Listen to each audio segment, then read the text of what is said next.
Imaginez-vous, vous êtes avec votre frère en 1834 et vous décidez de faire la première cyberattaque du monde pour vous enrichir. Eh bien, c'est ce que les frères blancs ont fait. Alors, laissez-moi vous raconter comment s'est déroulée la première cyberattaque du monde.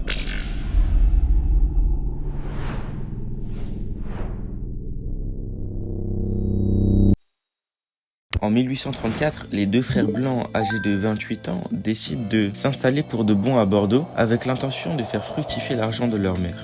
Dès leur arrivée, ils décident de se lancer dans la bourse. Ils prennent donc une chambre à côté de la place de la bourse et ils se renseignent un maximum sur la bourse. Les deux frères apprennent comment ça marche. Elles comprennent rapidement que la bourse de Bordeaux est totalement influencée par la bourse de Paris.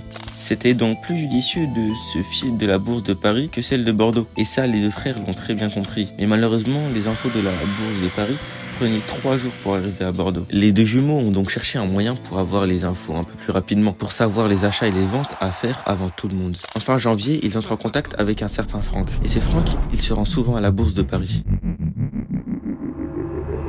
Les deux frères ont eu la merveilleuse idée de payer ce Franck pour qu'il donne les dernières infos de la bourse de Paris par pigeon voyageur. Ils ont fait ça pendant 3 semaines, mais malheureusement, ce pigeon n'arrivait jamais à destination. Après cette défaite cuisante, les deux frères désespérés décident de se balader dans Bordeaux et par hasard, ils découvrent un télégraphe. Mais c'est quoi un télégraphe? Un télégraphe, c'est une grande tour permettant de transmettre des signaux grâce à des bras articulés qui peuvent avoir 196 positions différentes. Et chaque position veut dire un mot, une lettre, un bout de phrase. Et ces signaux sont envoyés à un autre télégraphe qui réceptionne ces signaux par longue vue, puis un autre et un autre jusqu'à destination atteinte. Avec ce système, les informations envoyées de Paris à Bordeaux prenaient seulement 1 heure. Malheureusement, tout cela était réservé au gouvernement. Et ça, pour les frères jumeaux, ça ne leur faisait ni chaud ni froid. Alors ils ont cherché un moyen d'utiliser toutes ces machines à leur avantage. Et les deux frères se sont mis en contact avec un Pierre Renaud. Et ce Pierre, c'était un employé à la retraite qui travaillait dans une tour télégraphe. Pierre Renaud savait donc traduire les signaux émis par les bras mécaniques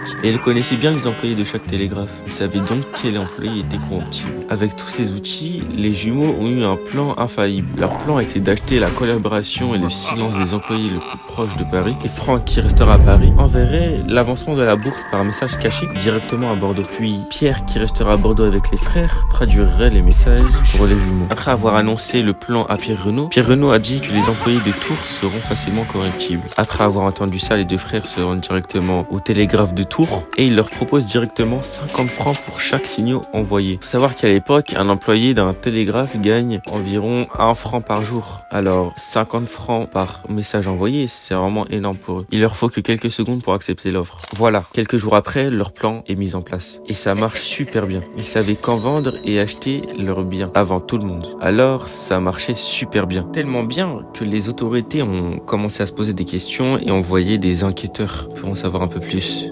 Mais ils n'ont jamais rien trouvé. Et voilà, le business des deux frères jumeaux marche à merveille, ils s'enrichissent et ils envisagent même d'ouvrir une banque. Mais malheureusement, toute chose a une fin. Alors 2 ans s'écoulent, on est en janvier 1836. Lucas était l'un des employés du télégraphe de Tours et malheureusement, il se retrouve sur son lit de mort, accompagné de son ami d'enfance, nommé Kaito. Et Lucas dévoile tout ce qu'il faisait avec les deux frères jumeaux. Et il lui propose même de prendre sa place. En effet, Kaito l'avait bien remarqué que son ami Lucas était vraiment bien aisé financièrement pour un employé d'une tour de télégraphe. Alors, Kaito était hésitant face à la proposition de son ami et il accepta. Après la mort de Lucas, Kaito se rendit directement à la tour télégraphe. Il se présenta à l'autre employé nommé Guibou et il demanda si ce serait possible de rentrer dans l'équipe. Et monsieur Guibou fait la grande erreur de refuser par manque de confiance. Quelques jours s'écoulent et malheureusement, Kaito décide de s'ouvrir aux autorités de toute cette affaire. Donc les enquêteurs reviennent sur cette affaire et avec la coopération de Kaito, ils avaient toutes les preuves possibles pour attraper les deux frères jumeaux. Et voilà,